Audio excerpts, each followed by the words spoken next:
More than 1 billion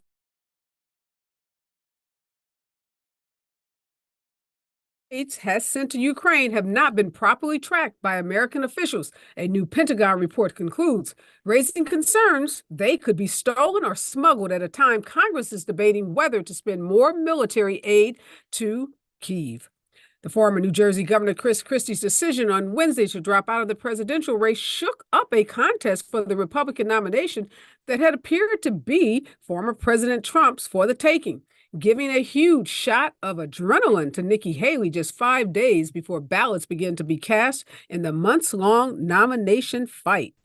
And South Africa today made its case that Israel is acting with genocidal intent in Gaza, citing as evidence the words of Israeli officials, including Defense Minister Yoav Gallant, who said Israel would impose a complete siege on the territory because it was fighting human animals. And conservatives thrust the House back into chaos yesterday, grinding business to a halt in protest of the spending deal Speaker Mike Johnson struck with Democrats to avert a government shutdown and leaving the funding package in limbo. Republican presidential candidates Nikki Haley and Ron DeSantis traded harsh attacks last night during the debate just ahead of the Iowa caucuses, battling for second place while former President Donald Trump, the runaway favorite to win, skipped the event altogether and held his own town hall meeting. Wednesday's debate, hosted by CNN at Drake University, was the first to feature just Haley and DeSantis, and they assailed each other's trustworthiness, competence, and commitment to top issues for conservatives. And the House majority is kicking off the new year by aggressively advancing existing impeachment inquiries into President Joe Biden, but they're also looking at Homeland Security Secretary Alejandro Mayorkas. They're also saying that they may launch threats, or they have launched threats to even impeach Defense Secretary Lloyd Austin and Attorney General Merrick Garland. And rounding out today's news, Donald Trump's civil fraud trial concluded today. And it did so much as it unfolded over the past 3 months. That is, in chaos, with the former president insulting the judge to his face, lashing out at the New York Attorney General who brought the case, and declaring himself an innocent man. This is Areva Martin in real time, and I'm your host, Areva Martin. This is your one-stop destination for today's trending news, expert analysis, and my unfiltered opinions. This is hour 2 of Areva Martin in real time, and this is the hour where we go deep, where we dig behind the headlines, and we bring you those stories that have people talking. And today, people are talking about the debate that happened last night between Nikki Haley and Ron DeSantis and the upcoming Iowa caucuses. It looks like DeSantis and Nikki Haley don't have much of a chance, particularly in Iowa, but the question still remains, might Trump be unavailable to be president? There's still 91 criminal charges pending against him. He still faces significant legal jeopardy. So the big question is, does that debate that happened last night really matter? Trump obviously thought that it didn't matter much because he didn't bother to show up. He hasn't shown up at any of the GOP presidential debates, and he did what he has done in the past, counter programming. Last night, it was a live interview on Fox News where he had center stage. He got to answer questions. He got to address a live audience, and he got to show the world that what was happening over on CNN with DeSantis and Nikki Haley from a Republican standpoint wasn't significant at all, basically signaling that Nikki Haley and Ron DeSantis are, I can't even call them second and third place candidates. In his mind, Donald Trump's mind, they don't even exist. They don't even meet the basic qualifications to be a presidential nomination. So in this hour, we're going to talk to 2 of our favorite political strategists, get their take on the debate last night, what's likely to happen in Iowa and New Hampshire, where lots of people think Nikki Haley has a chance of maybe even beating Trump.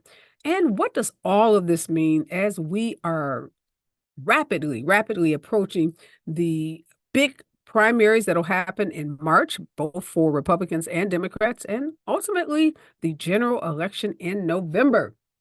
So, going to have those experts, those strategists join us. But first, I want to give a big shout out to Dr. Nee Cordelay Corte. He held it down for me in the first hour of Areva Martin in real time today.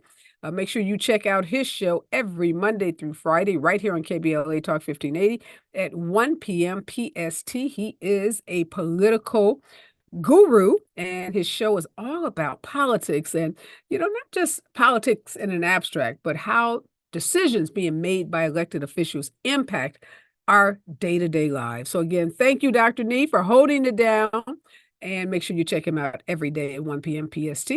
When we come forward, we're going to break down what happened in last night's debates and give you the real deal on what's likely to happen in Iowa, New Hampshire, and beyond, right here on KBLA Talk 1580. You're listening to Areva Martin in real time on KBLA Talk 1580. So, what are you doing this Friday morning? How about you come join the KBLA delegation as we make a historic announcement and unveil our climate justice campaign for 2024. We'll be assembled for this major press conference along with LA Mayor Karen Bass, Ben Jealous, Executive Director of the Sierra Club, and a host of other public and private leaders who are joining us on this journey to justice, climate justice. We can't think of a better way to kick off the Dr. Martin Luther King Jr. holiday weekend, linking social justice and climate justice. So, come join us this Friday morning at 10:30 a.m. at the beautiful MLK Memorial Tree Grove at the top of Kenneth Hahn Park off La Cienega. Once again, that's this Friday morning, January 12th at 10:30 a.m. as we take on the task of elevating the climate conversation by amplifying the voices of those who are most impacted by the climate catastrophes we are all witnessing in real time. KBLA delegation, we hope to see you this Friday morning at KBLA Talk 1580. Climate is king. Climate is king. Climate is king. Climate is king. Okay, I have to admit, 2024 really snuck up on me. Luckily, Kohl's has everything my family needs to start the new year out right. With the 15% off going on, I got my husband and I Flex styles under $30 and Tech Gear activewear under $20. I also found a NutriBullet juicer for just $79.99. To top it all off, I earned Kohl's Stash too. So it's not too late to make a resolution, right? Offers end January 15th. Select styles. Some exclusions apply. See store or Kohl's.com for details. The thing no one tells you about periods is that your flow changes every day, and so should your tampon size. Tampax has 5 absorbencies to match your changing flow. If it hurts to remove, go down a size. If it leaks, go up a size. Only Tampax has a leak guard braid to help give you up to 100% leak and odor-free protection. All-day comfort and protection for under $5 a month. Based on average U.S. consumer usage at manufacturer suggested price. However, pricing is at the sole discretion of the retailer. Excludes 8-count. KBLA Talk 1580. KBLA Talk 1580 believes in community empowerment. LA's 99 neighborhood councils form the grassroots level of the Los Angeles city government. The system was created to connect LA's diverse communities to City Hall. While neighborhood council board members are volunteers, they are also public officials elected to office by the members of their community. Neighborhood councils advocate on issues like homelessness, housing, land use, emergency preparedness, public safety, parks, transportation, and sustainability. They also provide local expertise on the delivery of city services to their various communities. Neighborhood councils are open to participation by anyone who is a part of the fabric of daily life in said community. This includes those who live, work, or own property or a business. If you are interested in stepping up to join your local neighborhood council, visit www.empowerla.org. That's empowerla.org. It's time to think globally, but act locally. This is a community call to action from KBLA Talk 1580.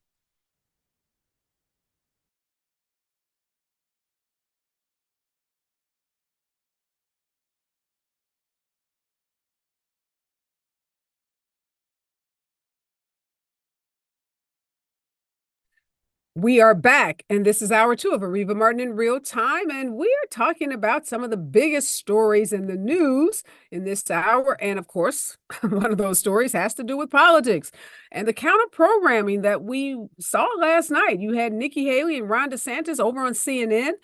They were at Drake University slugging it out, literally slugging it out.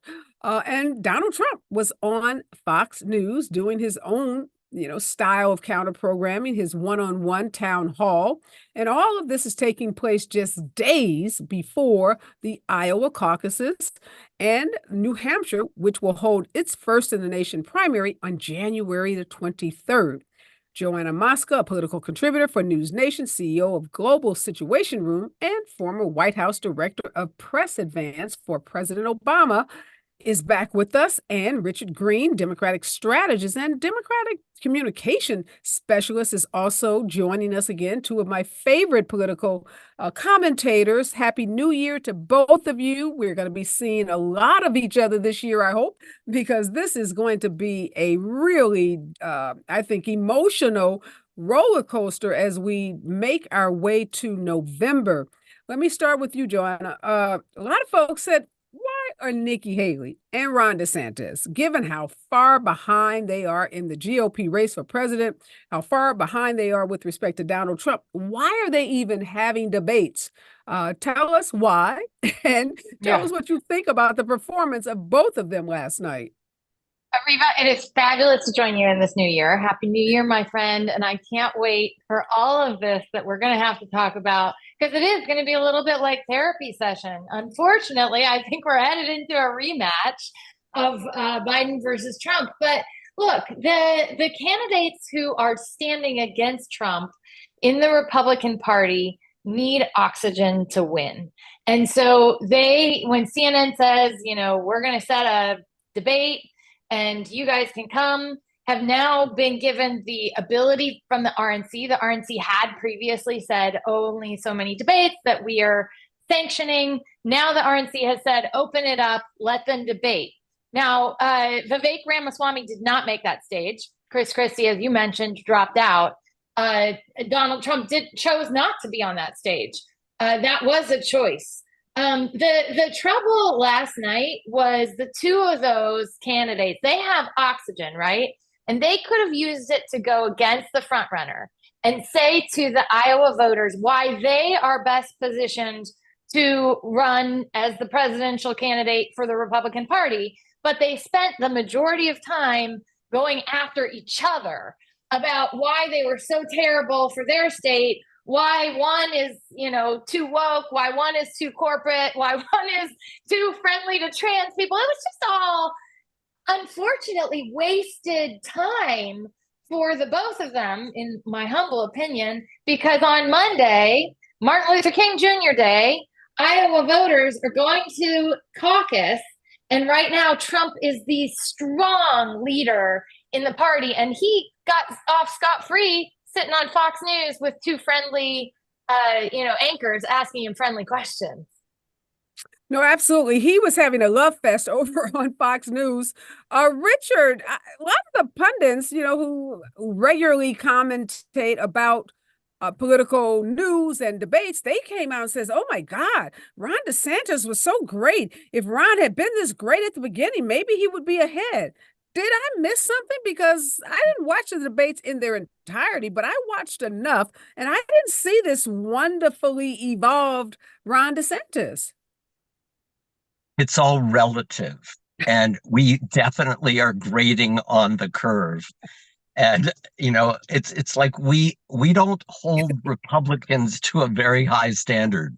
So if they go from a 3.5 on a scale of 10 to a 3.8, it's like a big frickin' deal. Can I just say that I am so impressed with who you have for your Martin Luther King celebration? And because Ben Jealous is like such a cool guy. And what you didn't mention is he also was the CEO of the NAACP. And now he is the head of the Sierra Club. So he is the perfect guy to be talking about climate justice. And I'm really glad you got him out to LA. Wonderful, wonderful, wonderful. You'll be hearing a lot about climate justice on KBLA all year. We have a big initiative going this year to really bring home some of those issues and talk about solutions.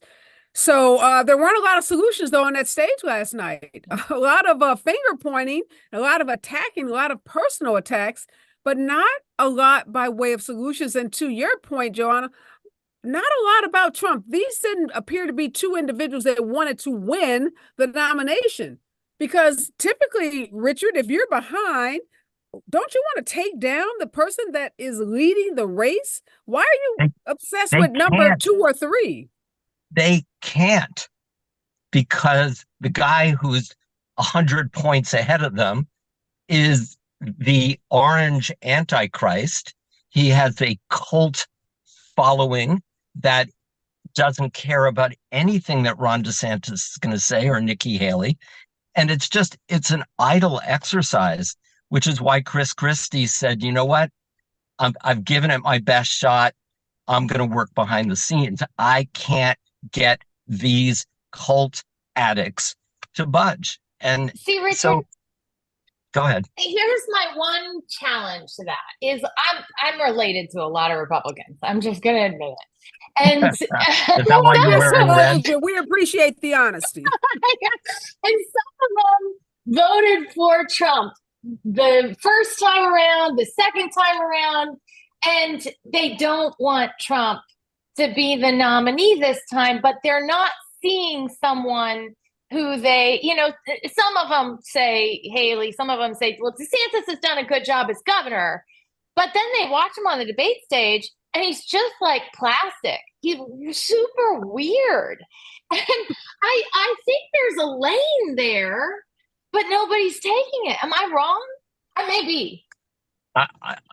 So, Johanna, I wish you were right, but I'm just, as a lawyer, I'm just looking at the math here.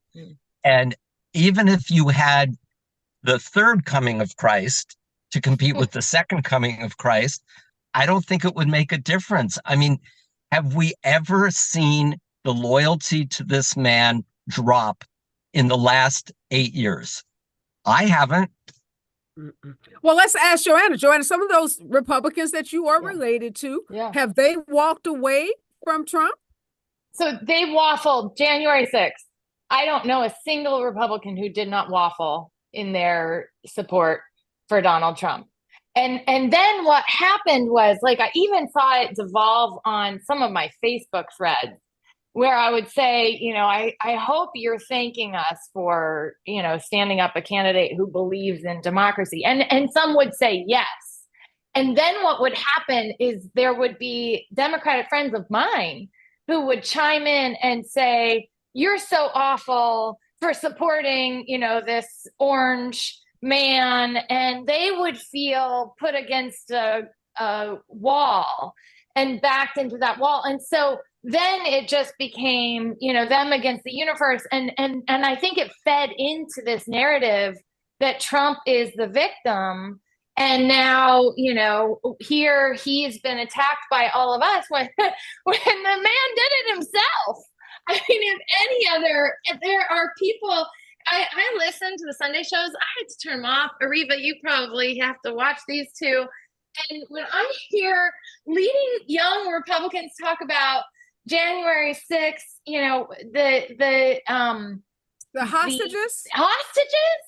Oh, I lost it. I'm like, what world are we living in? These people broke the law. They went and armed with the Confederate flag and used to the Capitol. These people are not hostages. This is crazy. It's really Donald Trump tweeted and called the insurrectionists who are in jail or incarcerated hostages.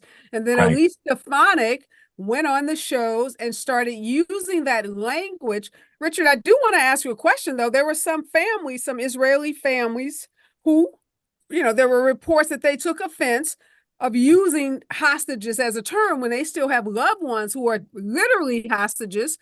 because of the Hamas attack, but it didn't seem to be the kind of outrage that I would have expected from Jewish leaders. And we never seem to get that kind of outrage when it's Donald Trump making those kinds of comments that I don't know if somebody else made, maybe they would go as far as to say they're anti-Semitic comments. But with Donald Well, Trump, it's like, well, we're offended, we're kind of outraged, but there wasn't this, universal cry and pushback on him. And then Elise Stefanik, who fancies herself the anti-Semitic, warrior. police. Yeah. So Uses I have to say, as a Jewish person, when I heard what Trump said about the January 6 people as hostages, and just comparing what it must be like to be in darkness, 75 feet underground, not knowing whether the world has blown up, whether anyone is still alive or dead, eating tiny pieces of pita bread. I mean, I don't think that's the same thing as what the January 6 people have gone through. So I was offended, but quite honestly, I don't think the news media has been focusing a whole lot on the Israeli hostages anyway. So I think that's just all being pushed to the side. But to your point, Johanna, I am absolutely certain that what you're saying is true, that there are more rational, moderate Republicans who are sick of Trump. It's just, I keep looking to see that being reflected in the polling results, and it's just not in not any just the significant polling way. results. Why, Johanna, aren't these people standing up? Yeah. And I don't necessarily buy what you're saying about the war being pushed out of the media, because if you look at the New York Times, Watch Post, there's 3 or 4 stories every day about the war. Yeah. I just think it's the way that the media covers Donald Trump. They cover all of the outrage because he's become the outrage machine that drives ratings for a lot of these entities. And where are these people, Joanna, that are standing up to Trump? Trump literally on social media started the birther issue around Nikki Haley in the same way that he started around Barack Obama, challenging whether she was fit to run for president, challenging her as a woman of color, which she doesn't lean into herself until it's to her advantage. But again, really suggesting that unless you are a cisgender white male, you're not eligible or qualified to run for president. And none of the Republican women seem to be outraged by that. No, they aren't at all. And it's just amazing to me to watch. Areva, I have to give you credit because I came on the show in the aftermath of Israel and the Palestinian conflict. And I said I thought it would be pushed out of the news. And I agree with you. It has not been pushed out of the news. And Richard, I'm sure not yet because there's the next issue, but I do think there is continued coverage and there should be of all of these conflicts. And I think kids, yeah, Richard, you go. I just want to clarify the American hostages that are still underground. Do we know who they are? I mean, they're real hostages. Yeah. I'm sorry? You mean real hostages, not Real the hostages. Donald Trump No, insurrection. right. The ones that are in the tunnels underground who are American citizens. We don't hear that a lot. We don't even hear Joe Biden talking about that. Well, and I think that our kids, like I just went to my public middle school. My son's in public middle school here, and I went to an event. And when I go to those events, these kids want to know what's going on in the world. They are fascinated about it. And that's the stuff that we should be covering because these are real people who are, inflicted with harm, people who led an insurrection at the Capitol with nooses and ended up in jail where they're getting food every day and have rights. I don't have as much problem with. However, going back to why are these Republican women, and Areva, I know we're short on time to the break, it pains me that the only women who are doing it, Alyssa Farah, she came out and said it, and she even retweeted that Nikki Haley thing and said birtherism all over again. And her father was part of the birtherism stuff against President Obama, and she's standing up against them now, and she's gotten so much hate by the right, and she can't be left enough, she can't be right enough. And you've got other women who she's trying to build that kind of support structure for them to come out and say the truth. And it's like, what disappoints me is I see, like Morgan Ortegas, who I'm on with a lot. She is Jewish. She has problems with it. If I see her use hostage, when I heard Elise Stefanik do it, I was like, you got to be kidding me. If I hear her, I will be absolutely outraged. I hope that they don't. And to hear that, I thought, oh my God, she's trying out for VP and she has no moral or ethical guide. Well, I think you're right about that. Definitely, Elise Stefanik seems to be auditioning for vice president. I think Nancy Mace threw her hat in the ring when she confronted Hunter Biden and asked him, do you have any balls? And talked about his display of white privilege. But thank you to the Congresswoman Crockett, who put Nancy Mace in her place about white privilege. When we come forward, I want to talk about that interview. I have to jump. I'm so sorry. I just want to say a member of Congress actually said that Elise Stefanik's name is Moronic Stefanik in Capitol Hill, which I think is lovely. And the bottom line on all of this is Donald Trump is the biggest, most talented con man we have ever seen in our lifetime. And he's just damn good. Well, Love you. on that note, we say goodbye to you, Richard. When we come forward, Johanna, you and I are going to talk about abortion and the role that that's going to play in this election, because last night, Donald Trump said he is proud that Roe v. Wade was overturned on his watch, and he would fight for a national ban on abortion. How is that going to play in the upcoming elections? That and more when we come forward. KBLA Talk 1580. Bye, guys. Nice to meet you, Johanna. Nice to meet you too, Richard.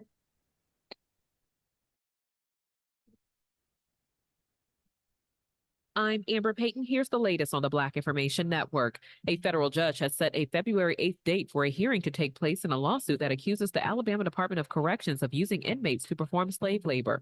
The lawsuit alleges Alabama prisoners are regularly used to sustain public and private entities, including government agencies, fast food restaurants, and grocery stores. It also accuses the Alabama Board of Pardons and Paroles of favoring white prisoners over Black prisoners in parole decisions for release.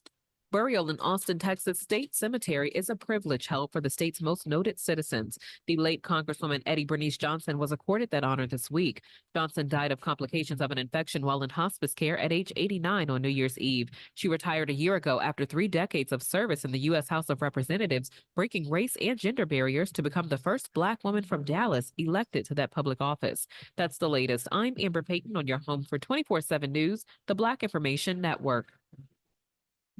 Heavy traffic for the evening continues now downtown as a stall is partially blocking the right lane of the 10 East before Maple Avenue, with stop traffic that continues from 20th Street over an hour and 30 minutes. Over on the 605 South after the 5 Santa Ana Freeway in Santa Fe Springs, accidents been cleared with stop traffic and recovery up to 30 minutes from Rose Hill Road. A stall is in the center divide of Anaheim Hills 91 East before the Ware Canyon Road, Yorba Linda Boulevard interchange, with a 40-minute traffic jam running heavy from Highway 57. Nearly 3,000 teen drivers die in car crashes each year. Tire Rack Street Survival is designed to save lives. The one-day hands-on driving school gives teens experience in car control through exercises that include emergency braking and skid recovery. Find a class near you at TireRack.com/survive. This is the KBLA Sports Minute with Ray Richardson.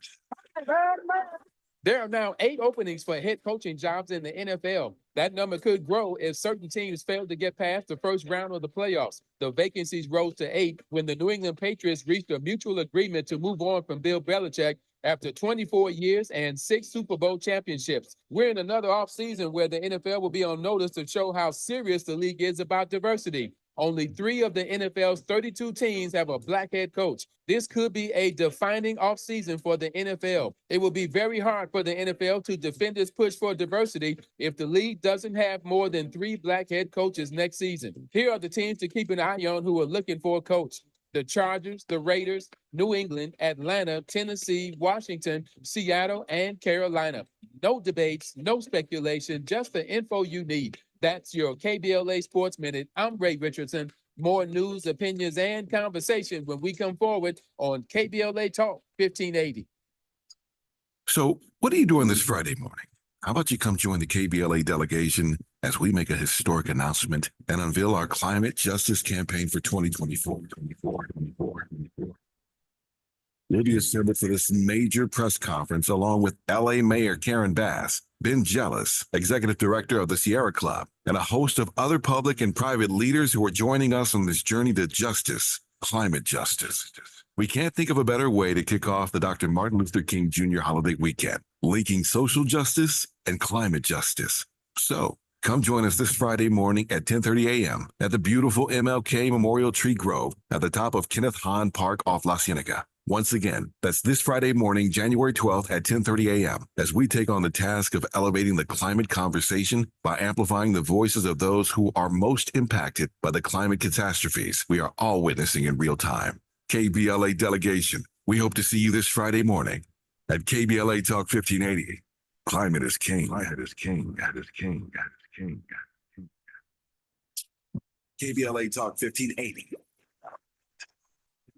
KBLA reminds you that when we fight, we win, and we don't black down. LA Community Action Network, or LA CAN, was formed in 1999 when 25 residents of downtown LA came together and acknowledged the problems that existed in their community and made a commitment to do something about those problems, to stand together, organize, and become a force in the community that demands change. Civil rights and preventing the criminalization of poverty are their core projects. In addition, they take on women's rights, the human right to housing, and healthy food access. LA CAN also has projects focused on economic development, civic participation, voter engagement, and community media. While downtown LA remains their home base, with a particular emphasis on the Skid Row community, in 2007, they expanded their housing and healthy food access work into South Central Los Angeles. LA CAN believes that power for low-income people and people of color is achieved through a large, active, and well-informed member base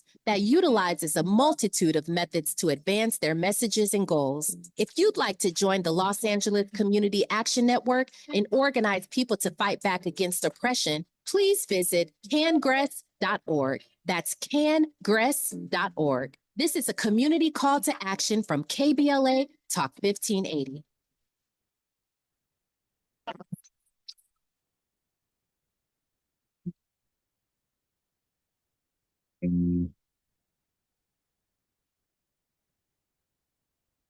It's KBLA Talk 1580. Talk radio. That's music to your ears.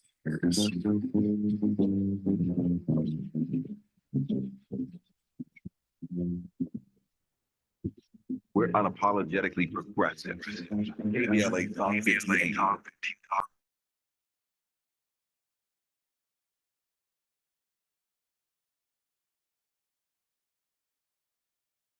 We are back, and Johanna Maska, a political contributor for News Nation, CEO of Global Situation Room, and a former White House Director of Press Advance, that is, for President Barack Obama, is joining me in this hour. She was here in the first half of the show, and she's back. I want to talk about abortion, Johanna. So Donald Trump, on that counter programming that he did last night, was bragging that he's proud of the fact that it was on his watch that Roe v. Wade was overturned, and that he is going to pursue a national ban on abortion if he is reelected president. Now, we know that abortion bans have not been doing well, and initiatives that have been on ballots, even in red states like Ohio, have done exceptionally well because women, both Democratic and Republicans, don't want to see the kind of restrictive abortion bans that many states have enacted and have responded violently almost to the overturning of Roe v. Wade. But, you know, how much do you think that's going to drive voters to the polls? And might Donald Trump's bragging about overturning Roe v. Wade, might that dissuade some of those female Republican voters from voting for him?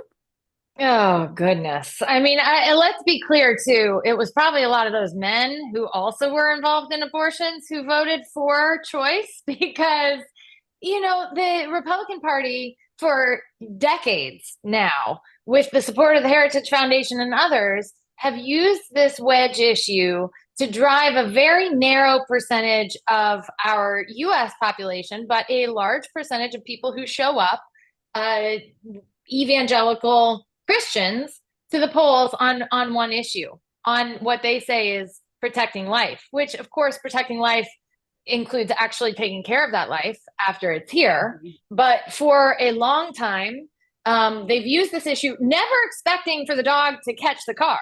They didn't actually want to overturn abortion. They just wanted to use it as an issue. And they were slowly but surely, they were taking away rights one state after another. I mean, in Kansas, when I worked for Kathleen Spelius, there was legislation put forward that was so egregious, it would drive people out of business. I mean, they weren't able to provide abortions because they were measuring, the ceiling tiles in a, specific location to see if they had enough width between ceiling tiles or, things like that to basically drive any abortion clinic out of the state.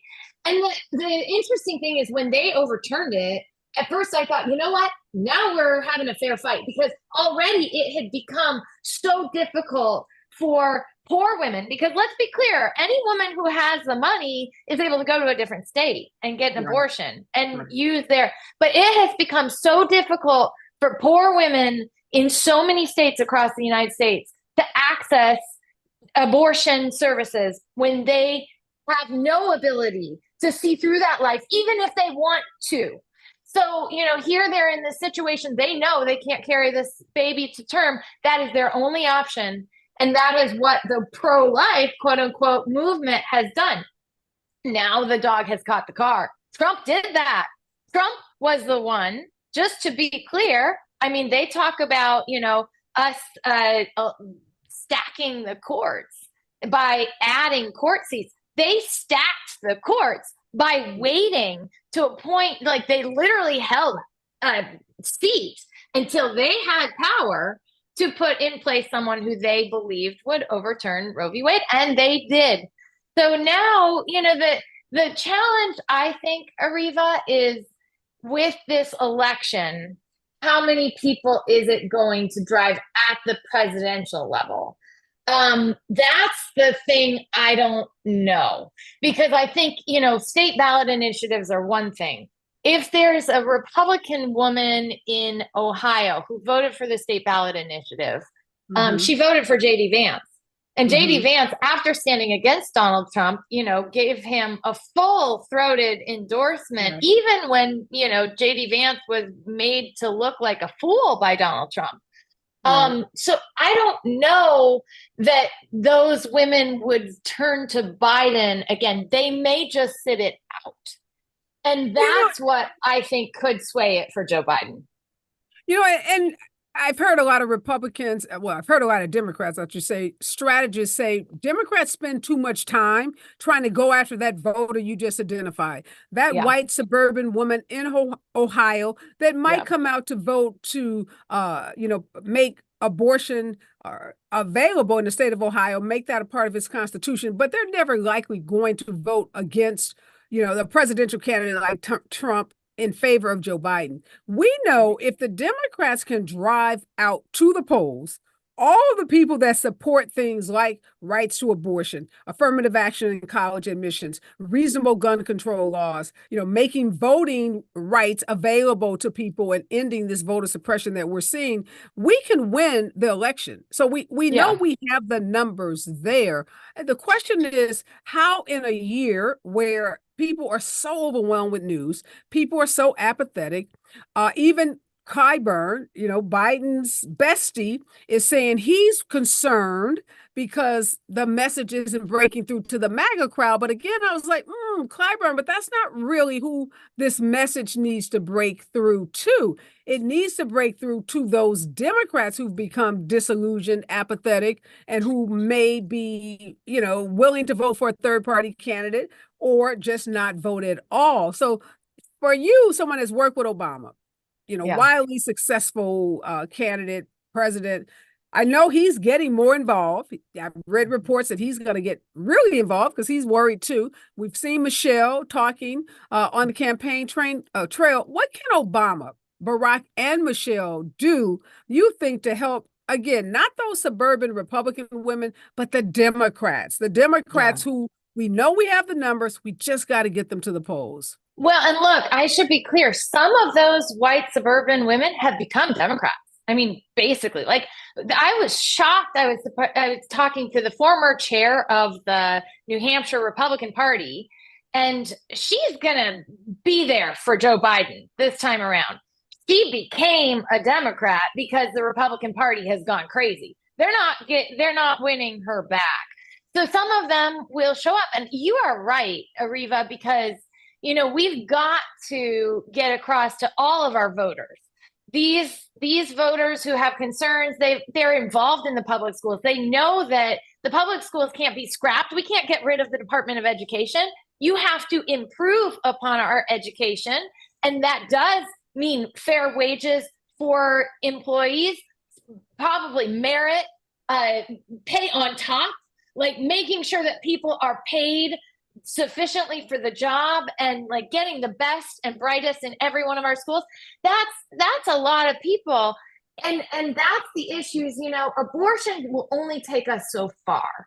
And I was talking to Sean Shaw. You may know Sean Shaw was our attorney general candidate in Florida, and he was concerned because he was in black barbershops in Florida, and he was saying people there are saying, life wasn't that bad during Trump.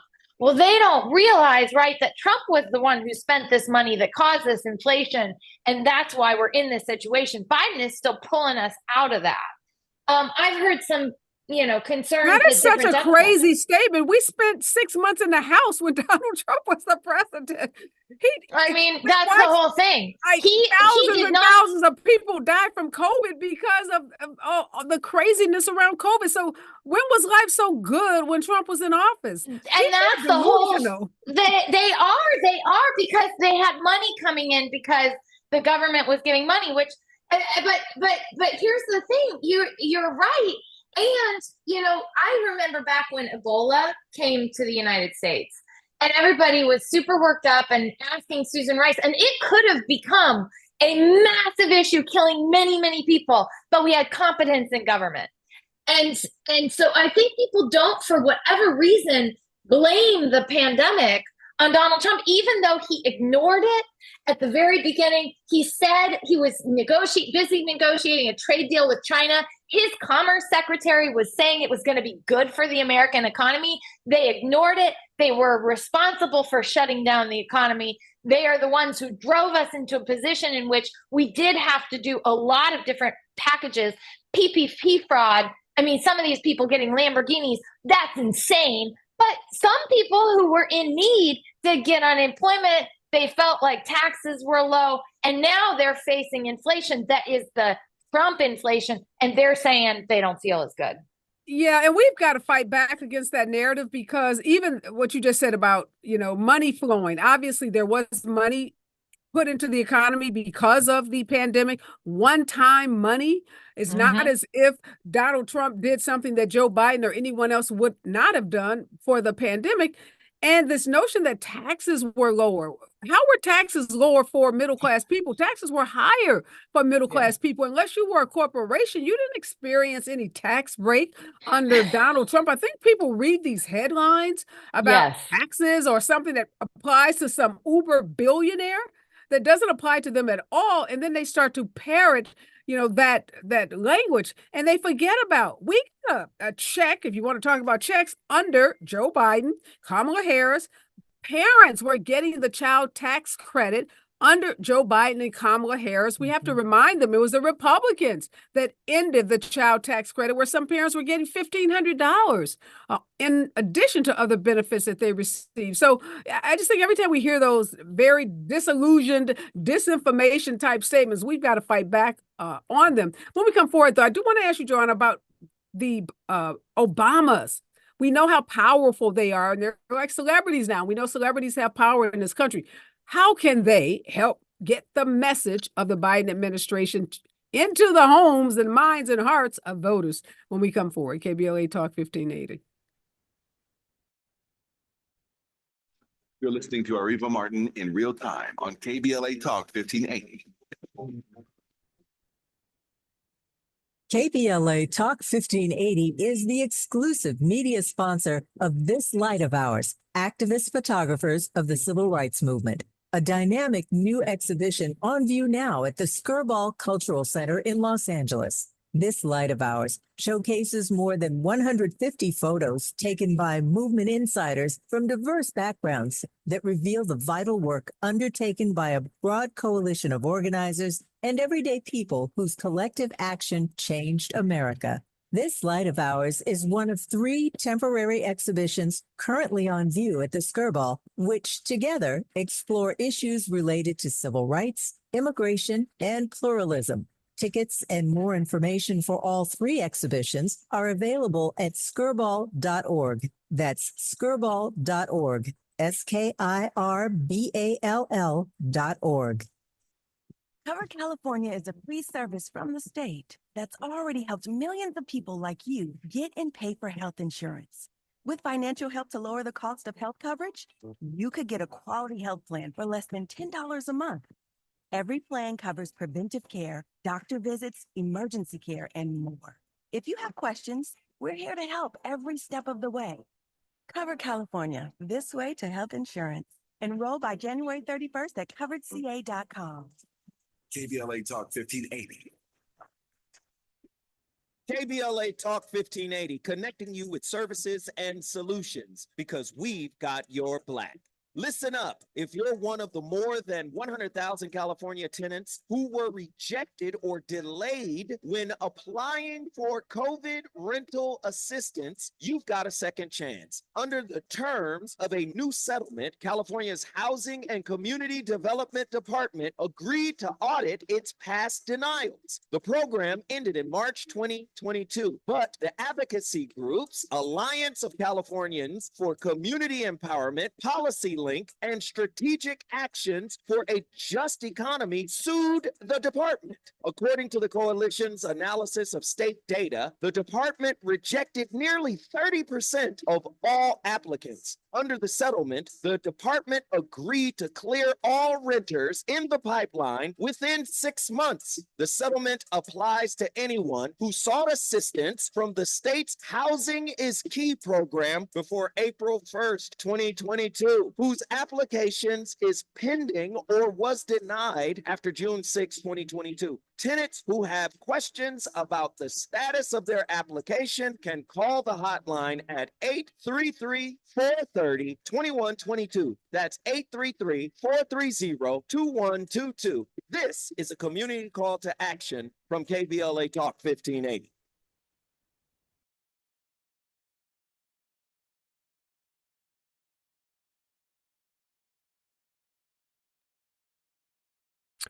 Johanna Mosca, a political contributor for News Nation, is joining us. And in the last 10 minutes, I want to talk about the Obamas. They're not on the ballot. Barack is not on the ballot, but his former VP, Joe Biden, is on the ballot. And we know, I'm thinking back historically, Joanna, when it looked like Obama might have been in trouble for his second reelection, we saw Bill Clinton come out and make this big speech, and everybody gave him credit for saying he kind of turned the election around. Are we expecting to see something like that from Barack Obama? And then even the former First Lady, who we know also is very, very popular. What are you expecting to see from them? Because it looks like Joe and Kamala need a boost. Gosh, I hope we see that. I don't know. Did you watch the Netflix show Leave the World Behind? The one they produced? I did not. They just produced and released the show, and it's a fascinating look at when we don't support one another, when we don't trust one another, and what could happen with our enemies attacking us and then us turning against ourselves. And, you know, I know the intellectual part of him is like thinking, you know, this is a reflection of what it looks like if, you know, we turn against one another and we don't care for one another. And yet when I watched it, it was like, if he wanted to sell meals ready to eat, like that movie sold bunkers for sure. People are going to start stockpiling. I am really hoping. I love the Obamas very much. I think the world of them and did everything I could from the very beginning of the Iowa caucuses all those years ago to see him in the White House. I have been surprised in the aftermath. It's a very non-traditional route to take to start a production company. Very different than what Jimmy Carter did, or, what Bill Clinton has his things with Epstein, and I didn't want to follow that either. But I think with Obama, I think he's really thinking through what he should do. I mean, when I was in Chicago for our 15-year anniversary, I saw in him a very reflective, what could I have done more to solve this issue with Israel, with the Middle East, with two-state solution. And I think he's really trying to figure out how to chime in with the nuts and bolts. We've got such incredible people running the campaign apparatus, and they know that people aren't going to make their decisions until like much closer to the election. So the question is when to use the Obamas. And I think everybody should understand the fear in, that Donald Trump could very well become president of the United States. So I think Mrs. Obama needs to be out there. I'd just be curious what we can do, not just films, to try to bring people together to talk about our problems. I remember when he talked about Areva, like healthcare, and us not being able to get through healthcare. He said, I want to do, town halls. We'll do them on C-SPAN where we talk about healthcare. I want to see that from him right now, where we talk about these issues. Like we were just talking about child care subsidies, which dramatically decreased child poverty in this country. And we couldn't get that continued because the Republicans stood against the Democrats on getting that. Right. And that's what I'm saying. Needed. When these guys in the barbershops are talking about their lives being better, one, I don't believe them. And two, they're operating, from this place, I think, of just repeating what they've heard these Republicans say, because many of these men must have sisters, wives, daughters, or something that received some of that benefit. And if you pose the question to them, do you know it was the Republicans that prevented that child tax credit from, being continued? Do you know it was the Republicans that appointed the, 6 conservative justices on the Supreme Court, and they were the ones that deemed the student loan relief program of Joe Biden, unconstitutional? Do you know if it was the Republicans? So I think when people are asked the questions and they're caused to confront what the Republicans have done, and that Donald Trump says he's going to even go further. You talked about destroying the Department of Education. Donald Trump says he's going to destroy the Department of Justice. So on the face of it, people may say, yay, no FBI, yay, no investigations. But for the Black community, what that means is no civil rights investigations of rogue police departments. If there is no FBI, if there is no Justice Department, that means Kristen Clark, who's been out there investigating rogue police departments, putting them under consent decrees, holding them accountable, filing federal charges against rogue police officers, all of that goes away. So if you say that to the men in the barbershop, who I know care about policing in their communities, they know someone that's been involved in the criminal justice system, because if you're Black, we all do, then I can't believe that would lead them to the conclusion that Donald Trump is their man. And I think the other thing, Johanna, we don't do a good enough job of getting folks to recognize Joe Biden. Whatever you think about him is what you think about him. He's one person. We're voting for an administration. We're voting for a team of people. We're voting for Marsha Fudge to lead housing. We're voting for Kamala Harris as VP. We're voting for all the people in that administration who are putting those judges, those Black, brown, female, LGBTQ judges on federal court. So we've got to get people away from their little myopic, Uncle Joe's too old bull crap, and get them to think bigger. Because administrations are not just about one person.